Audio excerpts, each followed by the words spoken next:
Close your eyes and listen to this story. It begins in ancient India, a land steeped in religious traditions and vibrant spirituality.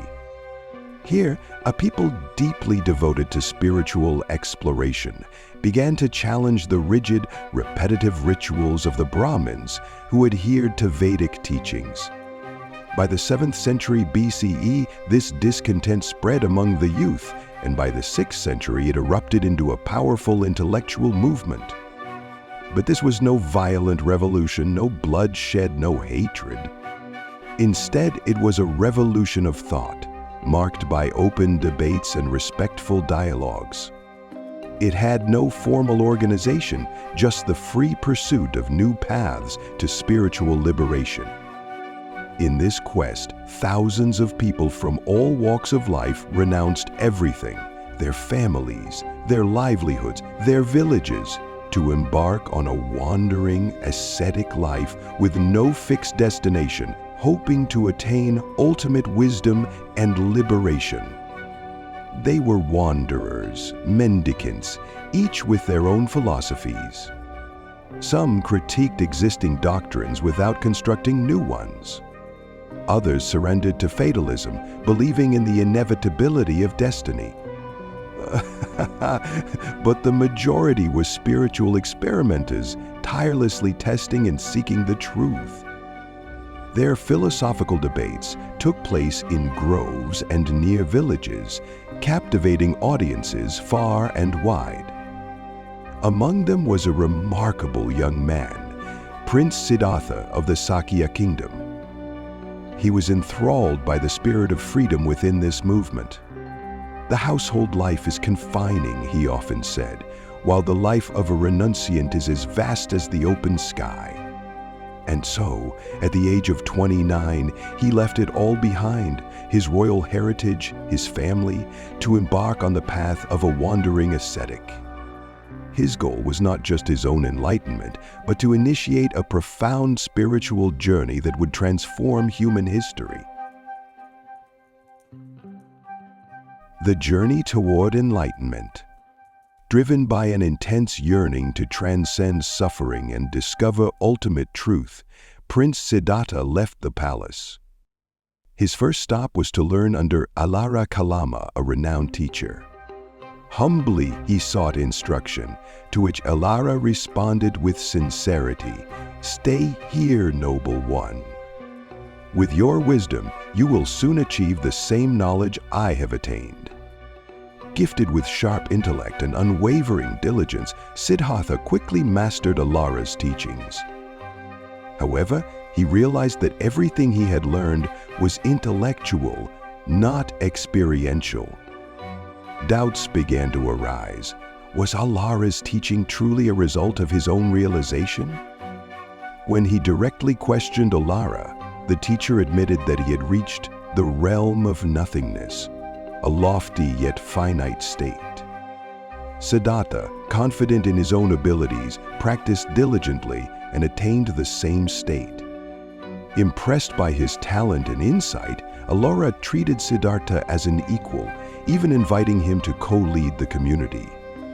Yet Siddhartha saw that this path did not lead to ultimate liberation. Respectfully, he departed. Undeterred, he sought another teacher, Uddaka Ramaputta, the successor of the sage Rama. Uddaka's teachings aimed at the realm of neither perception nor non-perception, an even more transcendent state. Siddhartha achieved this as well. Once again, he was offered leadership of the community, but once again, he declined. To Siddhartha, the end of suffering was more important than any title or honor. After 6 months of studying with these two great teachers, Siddhartha recognized that neither path led to complete awakening.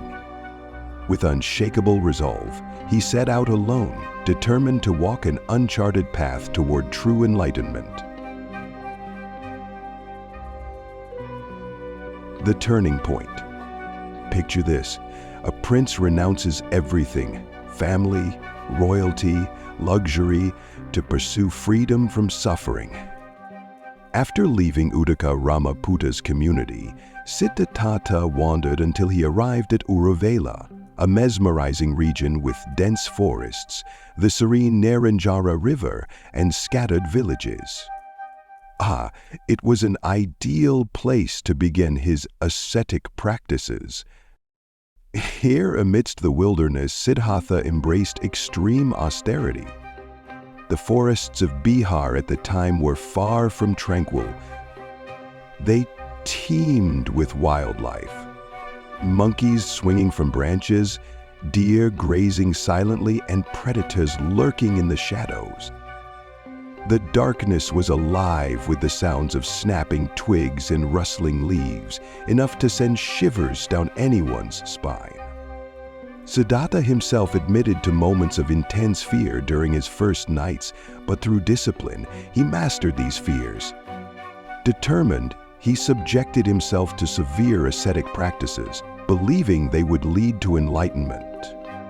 He fasted until his body became skeletal, endured excruciating pain, and held his breath until his body burned with fever and his mind spun. He braved freezing winters and scorching summers, testing his resolve by renouncing all comfort. His extraordinary efforts amazed the villages of Uruvela and drew 5 ascetics to follow him. Among them was Kandana, a seasoned Brahmin who had predicted Siddhartha's greatness when he was a child. They admired his perseverance, convinced he would be the first to attain enlightenment.